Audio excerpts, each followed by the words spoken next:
வாழ்க்கையிலேருந்து நிஜமாவே நம்ம என்ன தான் தேடிட்டுருக்குறோம்? உண்மையில் நிஜமாவே நம்ம விரும்புகிறது என்ன அப்படின்னு நம்மளுக்கு தெரியுமா? கல்லூரியை விட்டு வெளியே வந்து ரொம்ப நாள் ஆனதுக்கப்புறம், ரொம்ப வருஷத்துக்கு அப்புறமா ஒரு பழைய குழுவினர், அதாவது அந்த பழைய ஒரு பேட்ச் வந்து மீட் பண்ணிக்கிறாங்க. அவர்கள் அனைவரும் நல்ல வேலையில் இருக்கிறாங்க. எல்லாருமே ஒரு நல்ல வேலையில் நல்லா செட்டில்டாக இருக்கிறாங்க. நல்லா சம்பாதிக்கிறாங்க. ஓகே, எல்லாத்துலேயுமே ஓகே அப்படின்ற மாதிரி இருக்கிறாங்க. அவங்களுக்கு பிடிச்ச ஒரு ப்ரொஃபஸரை போய் மீட் பண்ணுறாங்க அவரோட வீட்டில். அந்த ப்ரொஃபஸரும் அவங்கள பற்றிலாம் கேட்குறாரு, அவங்க வேலையை பற்றி கேட்குறாரு. மெதுவாக அவங்களோட கான்வர்சேஷன் ஸ்டார்ட் ஆகி நல்லபடியாக போயிட்டுருக்கு. அப்போ அந்த கான்வர்சேஷன் போக போக எல்லாரும் ஒரு மன அழுத்தத்தில் இருக்கிறதா அவர் ஃபீல் பண்ணுறாரு. எப்படி அவங்களோட லைஃப் ஸ்டைல் எப்படி இருக்குது, அவங்களோட வேலைனால அவங்களோட வேலைப்பளு எப்படி இருக்குது, அந்த மாதிரி அதை நோக்கி அவங்களோட பேச்சுகள் நகர்ந்தது. இந்த விஷயத்தில் எல்லாருமே ஒரே மாதிரியான கருத்தை தான் வச்சுருந்தாங்க. அவங்களோட வருமானத்தில் எந்த விதமான குறைவும் அவங்களுக்கு கிடையாது. ஆனால் அவங்களோட வாழ்க்கை வந்து ரொம்ப ஈஸியாகவோ ரொம்ப எளிமையாகவோ சந்தோஷமாகவோ இல்லை. இதை வந்து அந்த ப்ரொஃபஸர் ரொம்ப கவனமாக கவனிச்சிட்டே இருந்தார். அவர் சட்டுன்னு எழுந்திரிச்சு போய் கிச்சனுக்கு எல்லாேருக்கும் காஃபி ப்ரிப்பேர் பண்ணிட்டு வெளியில் வந்தார். டியர் ஸ்டூடெண்ட்ஸ், உங்களுக்கான காஃபி வந்து நான் ரெடி பண்ணிட்டேன். தயவு செஞ்சு நீங்களே எல்லோரும் கிச்சனுக்குள்ளே வந்து உங்களுக்கான கப்புகளை எடுத்துக்கோங்க அப்படின்னு சொல்கிறாரு. அந்த மாணவர்கள் எல்லாருமே உள்ளே போனாங்க. அங்கே வந்து வேறு வேறு கப்ஸு, அதாவது பீங்கானில் கப்பில் வந்து நிறைய வெரைட்டிஸ் ஆஃப் கப்ஸ் இருந்துச்சு. அங்கே பார்க்க அழகா டிசைனாக அந்த மாதிரி நிறையா இருந்தது. எல்லாருமே அவங்கவுங்களுக்கு பிடிச்ச மாதிரி கப்பை தேர்ந்தெடுத்தாங்க. இருக்கிறதுலே பெஸ்ட்டு கப்பாக பார்த்து பார்த்து சூஸ் பண்ணாங்க. எல்லாருமே அவங்க கையில் காஃபியோடு வெளியில் வந்தாங்க. அப்போ அந்த ப்ரொஃபஸர் சொன்னார், நீங்கள் எல்லாருமே சரியாக தான் இருக்கிறீங்க.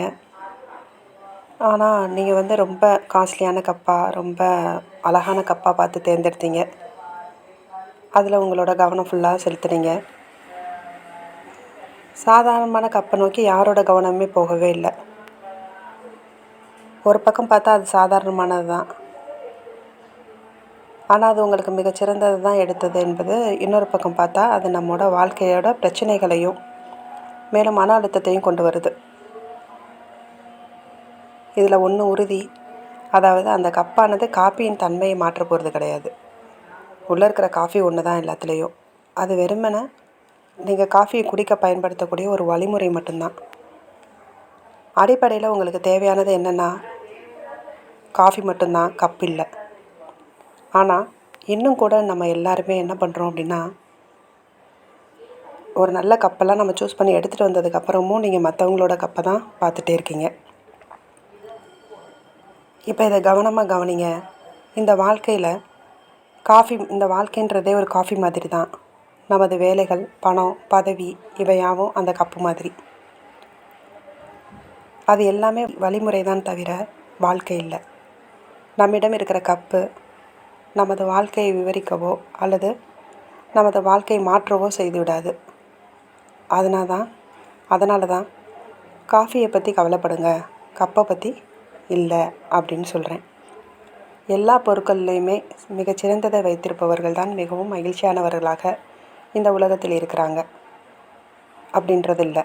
தங்கள்கிட்ட இருப்பதை வச்சு மிகச்சிறப்பான முறையில் பயன்படுத்துவங்களும் மகிழ்ச்சியாக தான் இருக்கிறாங்க. முழுமையான ஆனந்தத்தோடு வாழ்க்கை வாழ்பவராக இருப்பாங்க.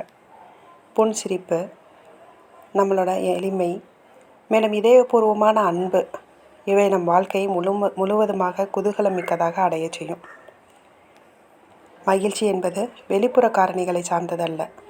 இந்த மகிழ்ச்சிக்கான வெளிப்புற ஆதாரங்கள் மீதான நமது சார்ந்திருத்தல் என்பதை மகிழ்ச்சியின் நிரந்தர ஆதாரங்களை வைத்து நாம் கண்டிப்பாக சமநிலைப்படுத்தியாக வேண்டும்.